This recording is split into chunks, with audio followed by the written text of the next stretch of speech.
Hello student, কেমন আছো তোমরা সবাই?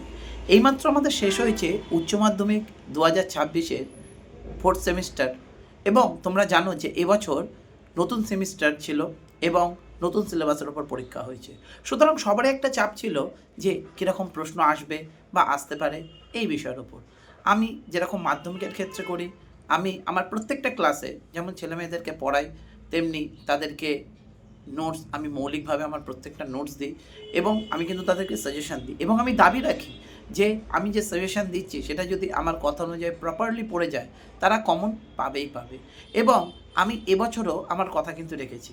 স্টুডেন্টদের তো দারুণ রেসপন্স আসছে, সে প্রয়োজন হলে আমি তোমাদেরকে দেখাবো।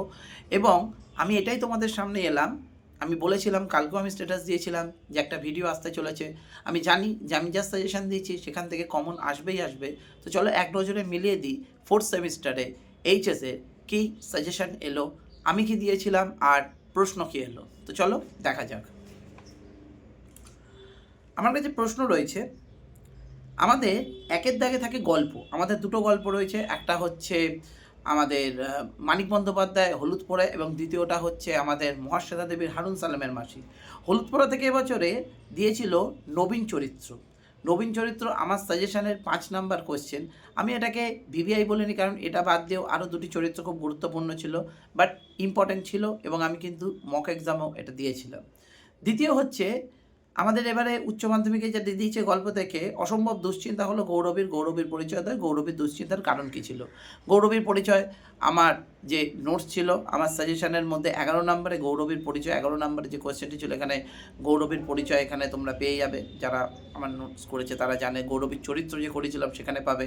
এবং অসম্ভব দুশ্চিন্তা হলো, অর্থাৎ গৌরবী যখন আয়েশা বিবি মারা গেল এবং হারাকে পাঠানো হয়েছিল তার কাকার কাছে এবং তার কাকা হারাকে পরিত্যাগ করিয়ে দেয়, ঠিক সেই সময় হারাকে তার কাকা পরিত্যাগ করে দেয়, ঠিক সেই সময় গৌরবীর কাছে হারা ফিরে আসে।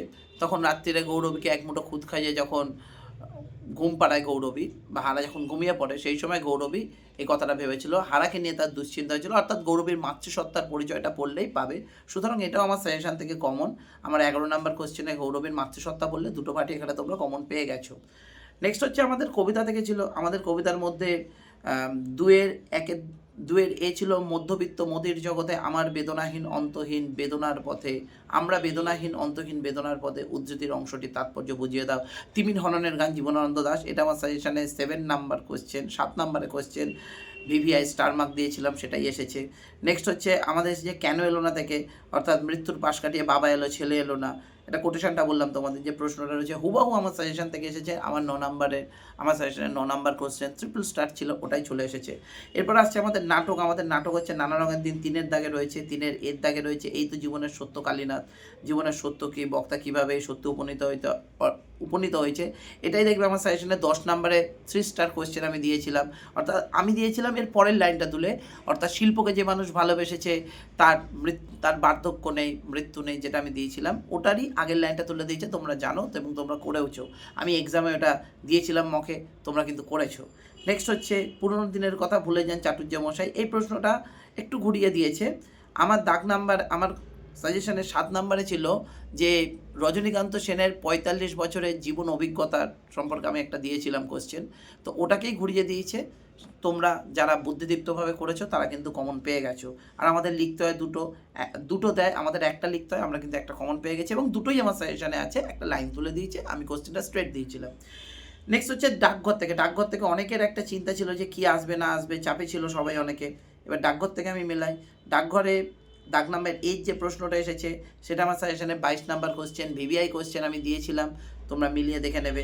তারপর হচ্ছে 3 নাম্বার যে কোশ্চেনটা দিয়েছে এটা থরলি আমার সাজেশন থেকে মেলেনি, এটা থরলি মেলেনি, এটা আমি স্বীকার করে নিচ্ছি। নেক্সট হচ্ছে কি, আমি ডাকঘর থেকে সি, অর্থাৎ বলে যে সুধা তাকে বলেনি, এটা আমার সাজেশনে 20 নাম্বার কোশ্চেন, ভিভিআই দিয়েছিলাম 20 নাম্বার কোশ্চেন এবং 6 নাম্বারে সুধার চরিত্র, এই দুটো মিলিয়ে দিয়েছে। খুব সুন্দর, দুটোকেই আমি ট্রিপল স্টার করে দিয়েছিলাম, সেটাই দিয়েছে।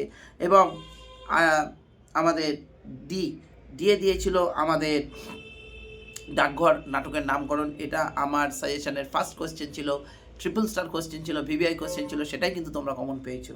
এবার আমরা চলে আসছি চিত্রকলা। চিত্রকলায় সেকশন এতে রয়েছে, মানে চিত্রকলা মানে বাঙালি সাহিত্যের ইতিহাস, তার মধ্যে এ দাগ নাম্বারে রয়েছে অবনীন্দ্রনাথ ঠাকুর, আমার সাজেশনে চিত্রকলা 6 নাম্বারে ট্রিপল স্টার কোশ্চেন বলেছিলাম সেটাই এসেছে। তারপর দিয়েছিল চলচ্চিত্র থেকে বি দাগ নাম্বারে ছিল তথ্যচিত্র, আমার সাজেশনের এটা 10 নাম্বার কোশ্চেন ছিল, ট্রিপল স্টার বলেছিলাম সেটাই এসেছে। আমি বলে দিয়েছিলাম স্টার মার্ক কোশ্চেনগুলোকে আগে ভালো করে পড়বে, কিন্তু পুরো সাজেশনটা কভার আপ করবে, তোমরা কিন্তু পেয়েছো কমন। নেক্সট হচ্ছে আমাদের রাইটিং স্কিল ছিল, রাইটিং স্কিলের তোমরা জন্য সাজেশন কিন্তু সেই অর্থে মেলে না, বাট আমি চেষ্টা করেছি তোমাদের পাশে থাকার। প্রথম যে দাগ নাম্বারে যেটা রয়েছে এ দাগ নাম্বারে রয়েছে সেটা হচ্ছে পরিবেশ ও বিপন্ন মানুষ, এটা আমার সাজেশনে 1 নাম্বার রাইটিং স্কিলটার সাথে কিছুটা মেলে, সম্পূর্ণটা নয়। আর বি দাগ নাম্বারে যেটা এসেছে আমাদের সমরেশ বসু, অর্থাৎ শতবর্ষ সমরেশ বসু, আমার সাজেশনে দেখবে 13 নাম্বারে কিন্তু সাজেশনে রয়েছে। সুতরাং এইচএসের সাজেশন কিন্তু আমি যেরকম বলেছিলাম ঠিক সেরকমভাবেই কিন্তু থরলি আমি আমার সাজেশন মিলিয়েছি এবং তোমাদেরকে আমি এটা দেখিয়েছি যে দীপঙ্কর স্যার যা বলে সেটা কিন্তু করে দেখায়।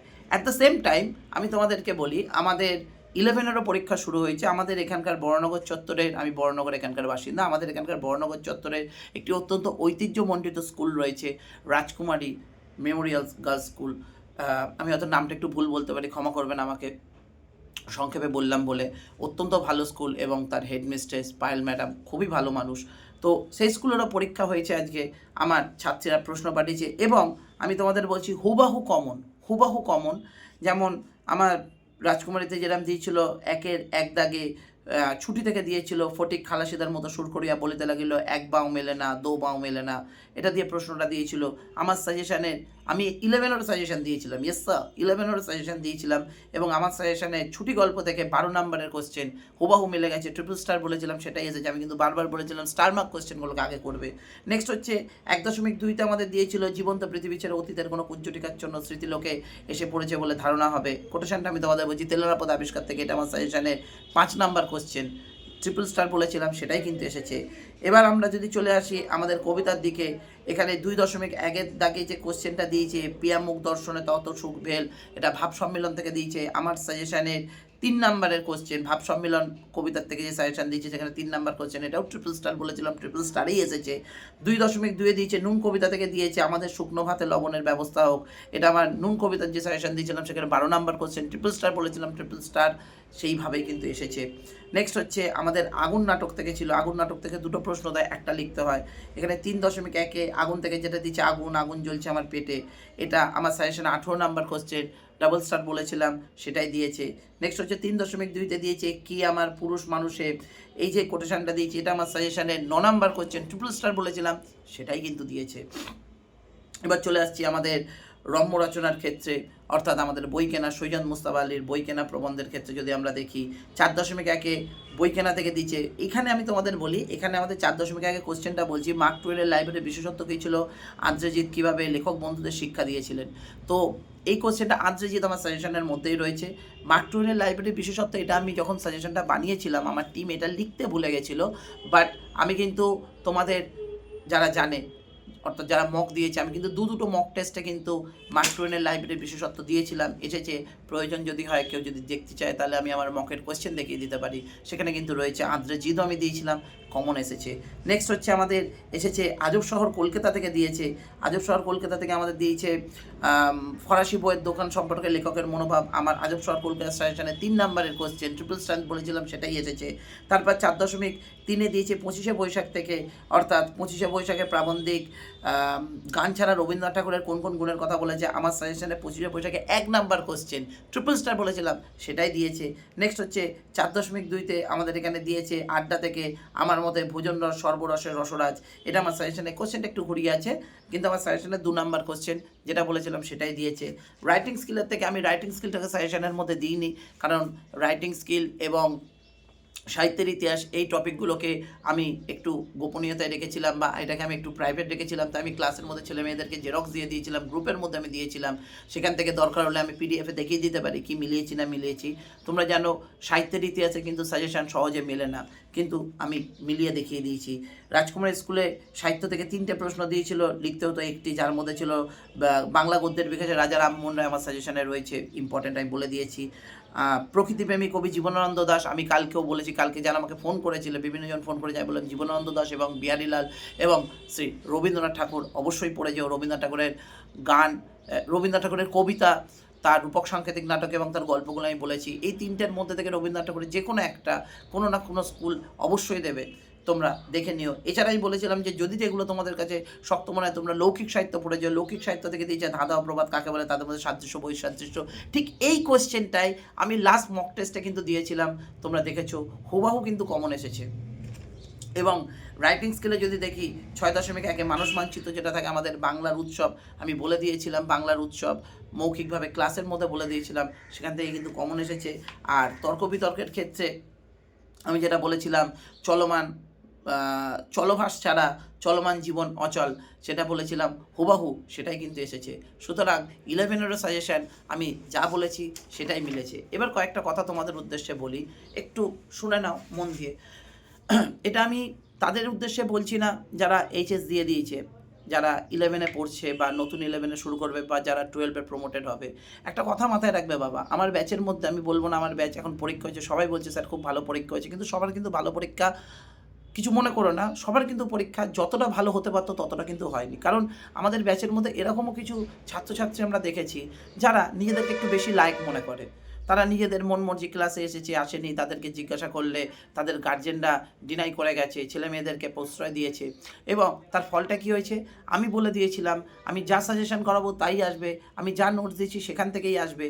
তোমরা যেহেতু ফাঁকি দিচ্ছ, তোমরা দেখবে কোশ্চেন কিন্তু এসেছে, দীপঙ্কর স্যার নিজের কাজ করেছে, আমরা কিন্তু তখন ফাঁকি দিয়েছি বলে হয়নি। এই জন্য আমি বারবার বলি শিক্ষকের ওপরে যেও না, যে তোমার শিক্ষক যার কাছে তুমি বিশ্বাস করে পড়ছো, শিক্ষকের ওপরে যেও না। তারা যখন বলছে তাদের যে অভিজ্ঞতা আছে সেই অভিজ্ঞতাটা অবশ্যই কাজে লাগবে, ঠিক অভিজ্ঞতা অবশ্যই কাজে লাগবে। তাই আমার কথা শুনে যারা যারা পরীক্ষা দিয়েছে তারা দেখো এখন বিজয়ের হাসি আসছে, যারা শোনেনি তারা আজকে অজুহাত অনেক দিতে পারে, কিন্তু পরীক্ষার এই সময়টা কিন্তু আর ফিরে আসবে না। আমি বলেছিলাম কিন্তু যে ওই তোমাকে পরীক্ষার হলে যে সময়টা তুমি পাচ্ছ, ওই 2 ঘন্টার মধ্যে তোমাকে প্রমাণ করতে হবে তুমি সারা বছর কী করেছো। সেটা যারা আমার কথা শুনে করেছে তারা দেখো ফলাফল পেয়েছে, যারা শোনোনি তাদের জন্যও আমার অশেষ কামনা রইল, তাদেরও যেন রেজাল্ট অবশ্যই ভালো হয়। ওভারঅল আমাদের স্টুডেন্ট অনেকে এরকমও আছে যারা হয়তো শাসনটাকে মানতে পারেনি, সারা বছর পড়ানোটাকে মানতে পারেনি, তাদের একটু রঙিন স্বপ্ন চোখে চলে এসেছিল, তারা বেরিয়ে গেছে বা অন্য জায়গায় গেছে, এরকম অনেক কথা বলেছে, অমুক তমুক হ্যানা ত্যানা। যাই হোক, কথাতে দীপঙ্কর ব্যানার্জি বিশ্বাস করে না, দীপঙ্কর ব্যানার্জি পারফরমেন্সে বিশ্বাস করে।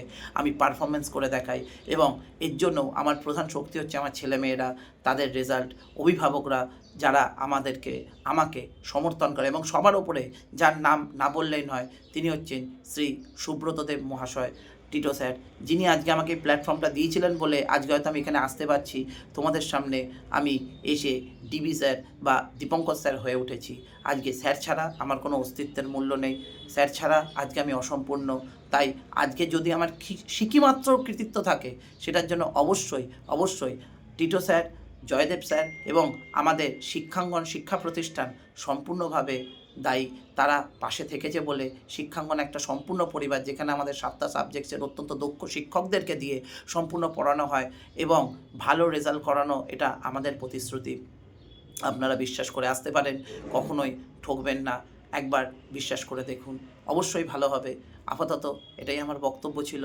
স্যারকে কৃতজ্ঞতা জানাই, ছেলে মেয়েদেরকে অশেষ কৃতজ্ঞতা, কারণ তারা যদি এইভাবে সমর্থন না করতো তাহলে তো এটা হয়ে উঠতো না, এবং গার্জেনদের জন্য আমার রয়েছে বিনম্র শ্রদ্ধা এবং সশ্রদ্ধ প্রণাম।